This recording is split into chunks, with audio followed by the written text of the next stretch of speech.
지금 2부부터는 선거와 쿠데타에 대한 내용을 좀 여쭤보려고 하는데요. 선거 같은 경우에는 또 조선시대, 그리고 현대, 또 되게 다양한 선거 제도가 있고 또 그 사이에 쿠데타가 있었는데 이거에 대해서 한번 자세히 여쭤볼 예정입니다.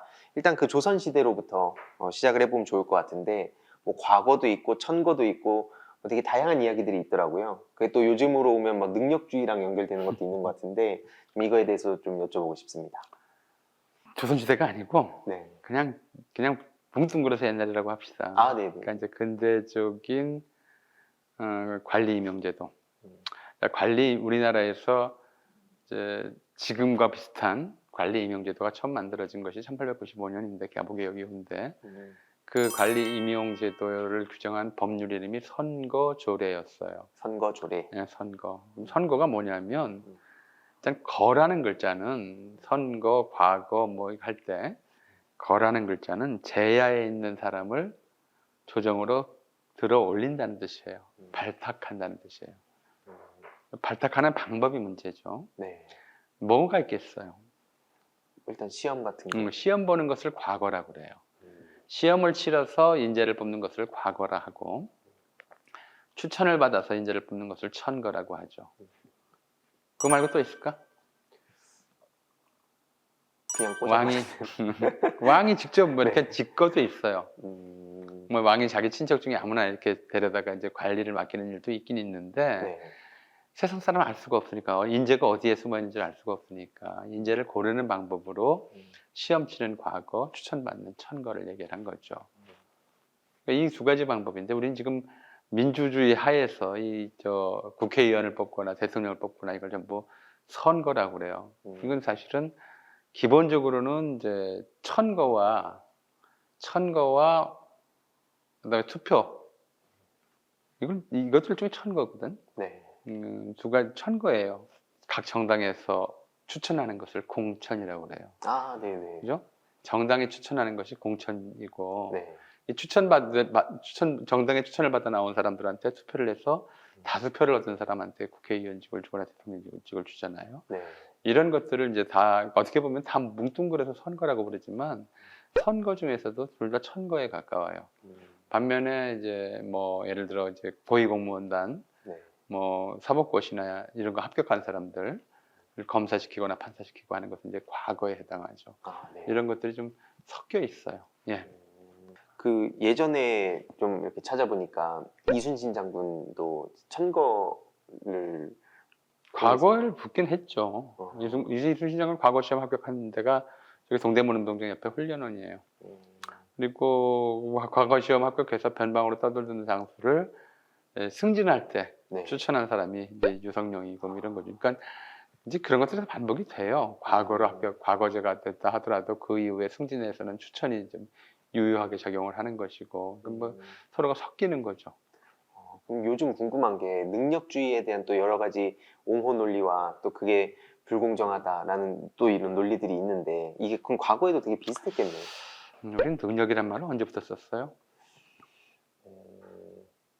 능력이 굉장히 중요하다고 생각하죠. 요즘 한 좀 찾아보니까 뭐 메리토크라시란 말이 한 50년대? 특히 젊은 친구들은 젊은 사람들은 능력이 굉장히 중요하다고 생각하고 왠지 능력주의가 되면 세상이 더 투명해지고 공정해질 거라고 생각을 해요. 그 능력이 과연 뭘까? 사람에게 쓰는 말이 아니었어요, 본래는. 능력은 성능과 마력의 합성어예요. 기계에게 쓰는 말이지. 그렇죠? 능력은 성능과 마력이에요. 그걸 합치면 능력이 되는 거죠. 그러니까 본래 우리가 기계를 측정할 때 성능과 마력을 중심으로 기계질을 보잖아요. 우리가 AI 시대 또는 인공지능과 로봇 시대를 맞으면서 사람들이 그걸 걱정을 해요. 뭐가 기계가 점점 사람 닮아서 사람의 일자리를 빼앗지 않을까. 근데 사실 걱정해야 될 건 사람이 기계를 닮아가고 있는 현상이에요. 사람을 평가하면서 사람을 계속 기계를 기준으로 사람을 평가를 해요. 근데 사람이 아무리 잘해도 기계보다 부지런할 수 없고 기계보다 정확할 수 없고 기계보다 빠를 수 없고 기계보다 강할 수가 없어요. 근데 20세기의 그 세계관은 사람을 점점 기계화하는 데 열중해 왔거든요. 그러니까 한번 우리 보세요. 제가 어렸을 때도 안 쓰던 말인데 이제는 워낙 상식적인 단어가 된 것들이 이런 거야. 창의력, 이해력, 독해력, 공감 능력. 이걸 힘으로 하나? 생각을 힘으로 해요? 근데 사고력, 뭐 이런 말들을 써요. 모든 단어에 힘자를 붙여요. 근데 정말 인간적이라고 해야 될 것들 예컨대 사랑력 이런 거 없잖아. 그쵸. 연대력 이런 것도 별로 없어요. 네. 이런 말을 안 써. 사람에게 정말 필요한 사람다움의 핵심이 되고 있는 우리가 말하는 정서에 관한 것들, 그죠? 네. 동정, 음. 동정력 이런 말 없잖아. 없죠. 그런 건 힘으로 환산이 안 되니까 가치가 없게 여겨지는 거예요.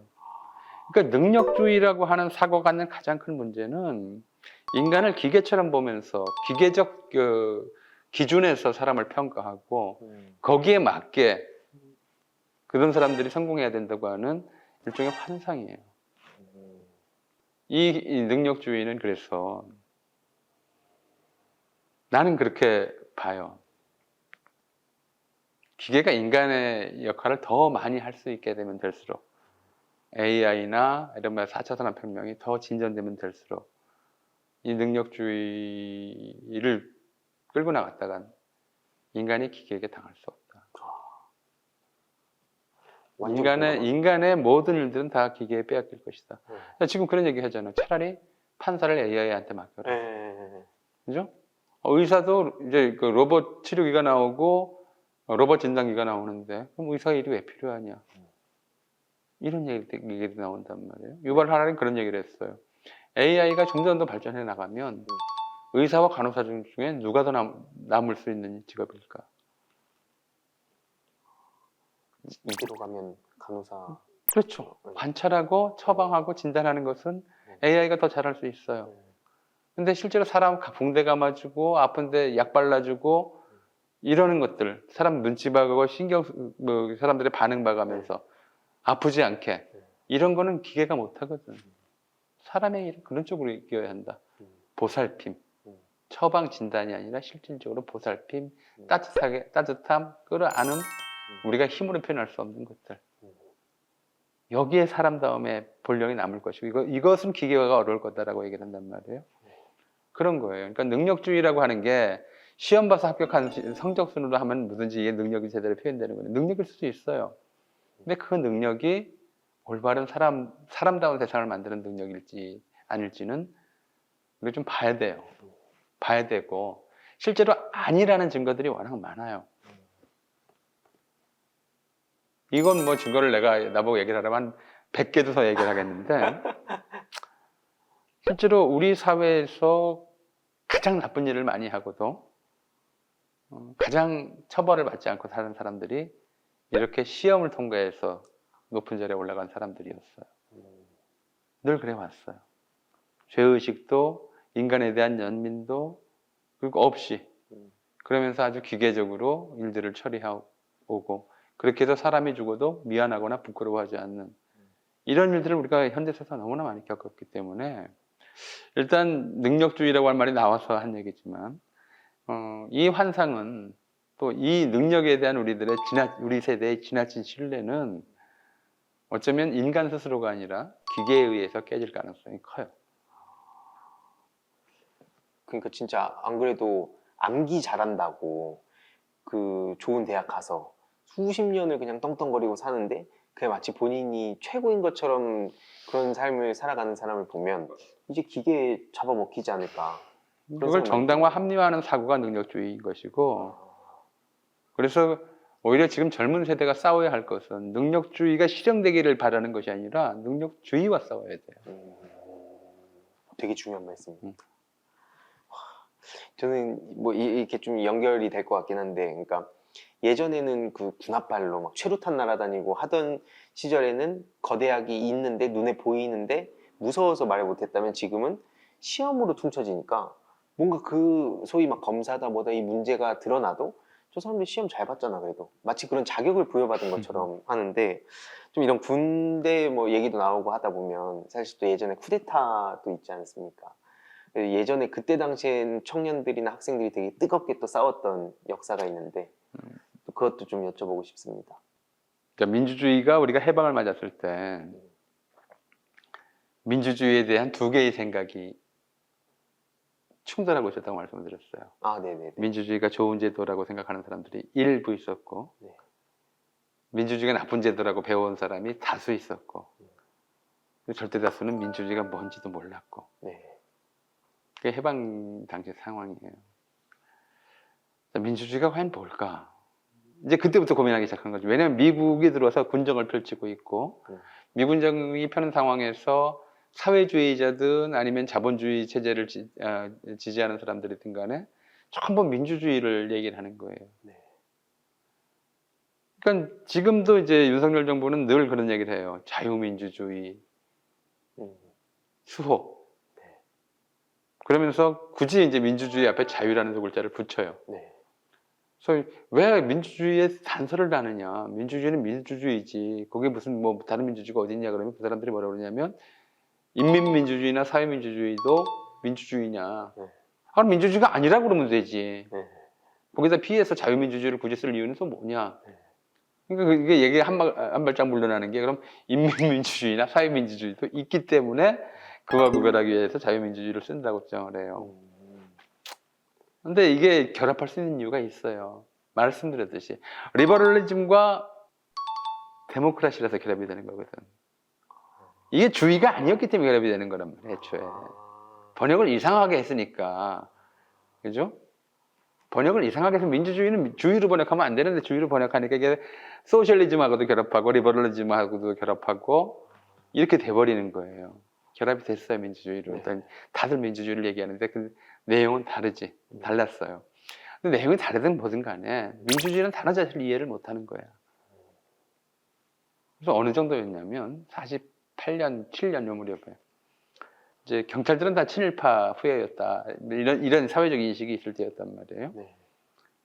천황표에 충실한 종으로서, 신하로서 일을 하던 그런 경찰들이 어느 날 갑자기 천황이 없어진 거야. 그럼 이제 우리는 누구를 위해서 일해야 되나? 네. 그때 이제 나온 말이 민중의 지팡이에요. 아, 그때 나온. 그때 나온 말이에요. 이제 민중을 모셔야 된다. 민중이 힘들게 들어갈 때 의지할 수 있는 무엇이 되어야 한다. 말은 그렇지. 말은 민중의 지팡이. 그러니까 거기서 민중이라는 말을 쓴 게 중요해요. 민주주의가 되려면 민주주의의 경찰은 민중의 지팡이다. 민주경찰은 그렇게 얘기를 했어요. 첫 번째가. 네. 근데 민주경찰이 그거 말고 뭘 해야 되느냐? 모르는 거야, 아무도. 총독부에서 시키던 대로 하던 그 습관은 남아있고 새로운 민주사회라고 하는 것에 대한 실체는 안 보이고 그러니까 이 사람들이 이제 민주경찰로 바뀌기 위해서 우리가 해야 될 건 친절한 경찰이 되어야 된다. 이렇게 결의를 해요. 그럼 친절한 경찰상을 만들기 위해서 뭘 해야 되는, 뭘 기획할 거냐? 그래서 이거 수준이 얼마나 낮았냐면 그 개혁 안으로 나온 게 여자 경찰을 만든다는 거였어요. 그래서 여자 경찰대가 창설이 돼. 경찰 민주화 사업의 일환으로 만들어진 거예요. 그런 정도였어요. 40년대 이승만 정권이 이제 우리가 1948년 최초의 민주적 보통 직접 평등 비밀 선거로서 재헌의회가 만들어지고 재헌의회에서 간선으로 이승만 대통령을 뽑았고 이런 얘기를 하고 있지만 그 사람들은 이 투표권의 중요성이 뭔지를 몰랐던 거지. 민주주의가 뭔지를 몰랐어요. 여전히 사람들의 생각은 군주제 시대에 머물러 있었고 대다수 사람들은. 그리고 그 뒤에 바로 전쟁을 겪었기 때문에 전쟁 상황에서는 민주주의라고 하는 얘기를 하는 게 사치스러운 거였어요. 군의 필요가 가장 앞서 있거든. 군사적 필요가. 그러니까 뭐 이승만 대통령을 선택할 거냐 김일성을 선택할 것이냐라고는 선택의 문제만 있었을 뿐이고 이승만이 독재를 하든 민주주의를 파괴하든 이런 것에 대해서는 관심도 별로 없었고 문제라고 생각하지 않았어요. 무슨 뭐 고무신 한 켤레, 막걸리 한 사발에 투표권 넘겨주고 하는 일들이 자연스러웠던 것이고 4.19 나고 나서 이제 최인규가 내무장관으로 발포를 지휘했단 말이에요. 그리고 그 다음에 5.16 나서 법정에서 사형 선고를 받아요. 최인규 내무장관 사형 선고를 받았다 그러니까 기자들이 그 아버지가 살아 있었거든. 고향집에 가서 아버지한테 물어요. 당신 아들이 사형 선고를 받았는데 어떻게 생각하느냐. 그랬더니 아버지가 뭐라냐면 내 아들은 임금님을 위해서 목숨을 바친 만고의 충신이다. 그죠? 발포 명령을 했고 민주주의를 파괴하고 사람을 죽여서 사형 선고를 받았는데 이 사람은 그냥 1961년의 일인데 네. 그냥 자기 아들이 충신이라고 생각하는 거예요. 그 믿음. 만고 충신이다. 역적들에게 몰려서 사형을 당하지만 내 아들의 이름은 청사의 길이 빛날 것이다. 그 소원은 이루어지지 않았지만 그런 믿음들을 가진 사람들이 굉장히 많았던 거죠.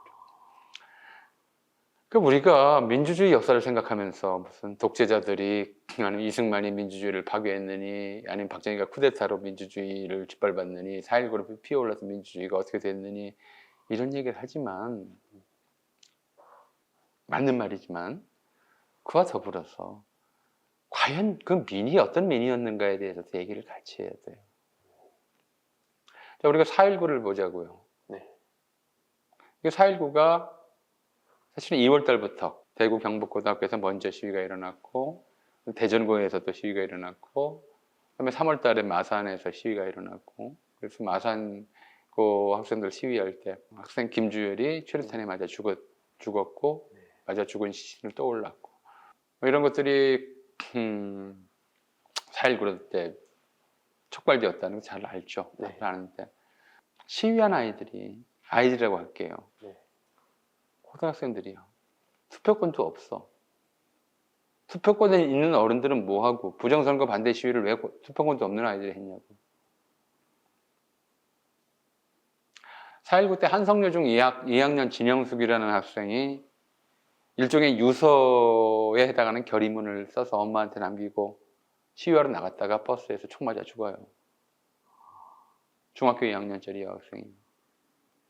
투표권도 없는 애가 우리가 아니면 민주주의를 못 지킵니다라고 그렇게 목숨 걸고 나가야 됐던 이유가 과연 뭘까?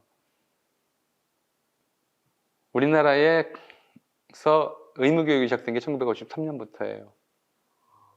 초등 의무교육이 1953년에 시작돼요. 그렇게 됐다고 해서 전부 초등학교에 들어간 건 아니지만 네. 대다수가 이제 초등학교에 들어가게 돼요. 이 4.19 때 한성여중 2학생 진영숙이 바로 53년도 초등학교 입학생이에요. 정치는 엉망이지만 민주주의가 뭔지 모른다고 사람들이 모른다고 이승만과 정치한다는 사람들이 지멋대로 했지만 그래도 학교에서는 기본은 가르쳐야 될 거 아니야. 네. 민주주의에 대해서 아는 게 아무도 없다고 그러면 미국 교과서라도 100개다 가르쳐야 될 거 아니야. 학교에서 가르치는 거죠. 안 가르칠 수가 없으니까. 우리 민주공화국이니까 형식상. 그리고 거기서 가장 중요한 것이 민주주의의 초등학생들이 배우는 민주주의의 원칙이 뭐겠어요? 초등학생한테 민주주의가 뭐냐고 물으면 뭐라고 대답할까?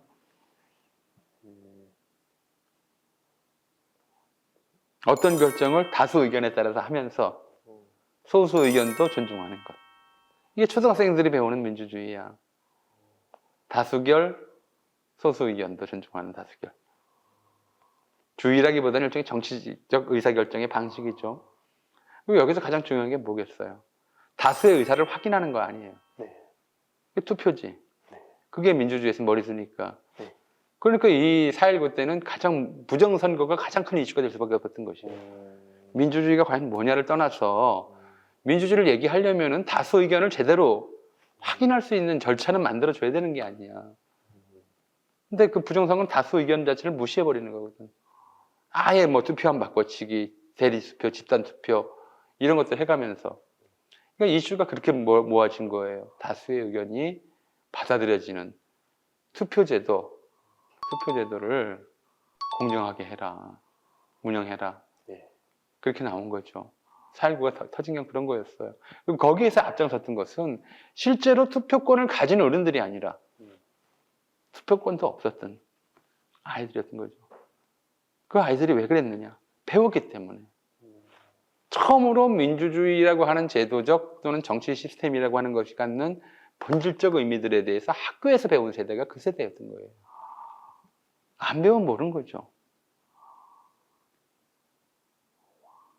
그렇게 해서 일단 4.19가 일어나요. 우리 최초의 민주혁명이라고 볼 수 있는 것이고 민주의거라고 불러든 간에 그렇게 일어났던 거예요. 근데 1년 만에 무너졌죠. 5.16 군사쿠데타로 무너졌어요. 왜 무너졌느냐? 안 배운 세대는 몰랐거든.